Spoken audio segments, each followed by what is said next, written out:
국민을 화나게 하는 정치인을 파묘합니다. 세 번째 순서입니다. 오늘은 아마 많은 분들이 이 당은 왜 있는 거지 생각하실 그 당의 정치인을 좀 파묘해 보려고 합니다. 바로 국민을 위한 경찰, 국민을 위한 정치인, 조국 혁신당 출신의 비례대표 황운하 국회의원입니다. 일단 이분은 대표적인 직종 두 가지로 구분해서 파묘해 보도록 하겠습니다. 먼저 민중의 지팡이라 불리는 경찰 출신인데요. 어제 제가 추미애 의원을 파면하면서 6.13 지방선거 당시에 그 청와대 울산시장 하명 수사 이야기가 잠깐 나왔었죠. 거기에 중심인물이자 울산시장 선거 개입 수사 논란의 중심에 있는 인물이 바로 황운하 의원입니다. 2018년 3월 지방선거를 약 3개월도 안 남긴 시점에 이 당시 울산시장이셨던 김기현 의원님의 친동생 비리를 조사하는 과정에서 이 울산시청을 압수수색합니다. 근데 수년 전 경찰에서 이 사건에 대해서 자체 무혐의 처리를 했었거든요. 그럼 왜 문재인 정부의 울산시장 선거 개입이라는 의혹과 정황이 발생하였냐? 문재인 정부 출범 직후에 당시 대통령 비서실장이었던 임종석, 그리고 또 문재인 대통령과 친구라는 송철호 전 울산시장이 만납니다.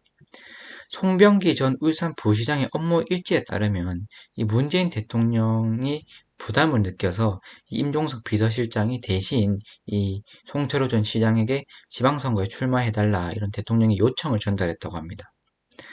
송병기 전 울산 부시장과는 공공병원 등과 같은 공약 협의를 하고 또 당시 울산시장 출마를 준비 중이던 임동호 전 민주당 최고위원에게는 불출마 회유를, 그리고 울산 경찰은 이 김기현 당시 시장이 비서실을 압수수색하는 이른바 하명 수사를 진행하면서 이 송철호 전 시장이 민주당의 공천을 받아 울산시장에 당선되게 됩니다.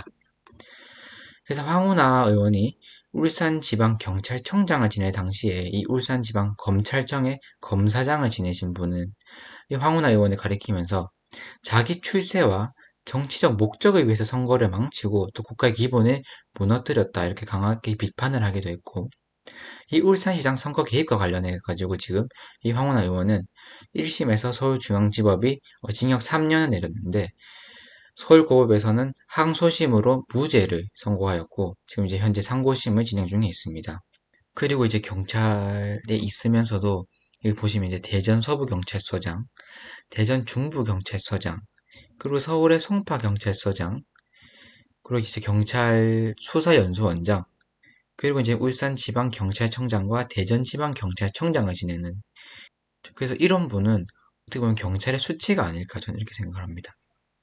그럼 자연스럽게 정치인으로서의 만행을 한번 파헤쳐 보도록 하겠습니다.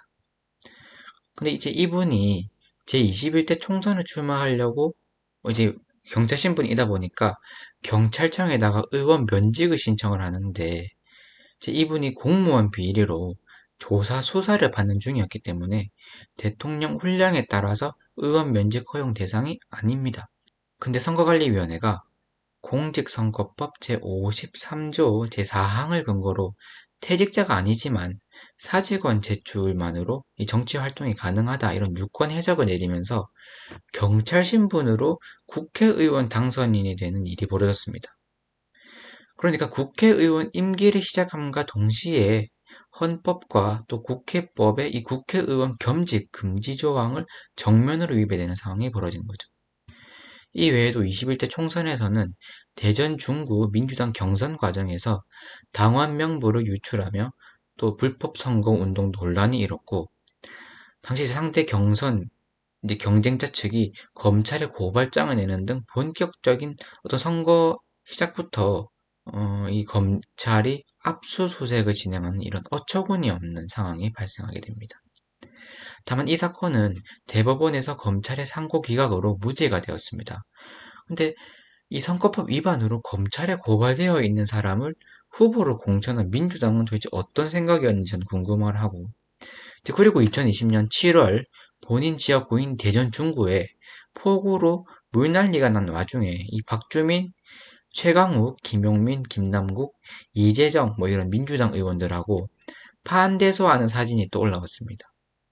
본인 지역구에서 이런 일이 발생했는데 상식적으로 이런 자리가 또 이런 사진이 가당키나 한지 저는 의문입니다. 또 21대 총선 당시에도 이 동대전 철도선로 위에 허락 없이 출입, 통행해서 이 철도안전법 위반으로 과태료 처분을 받기도 했습니다. 이 외에도 윤석열 지지자 대부분은 저학력, 빈곤층, 고령층이다 이런 막말을 했다가 또 사과를 하기도 합니다.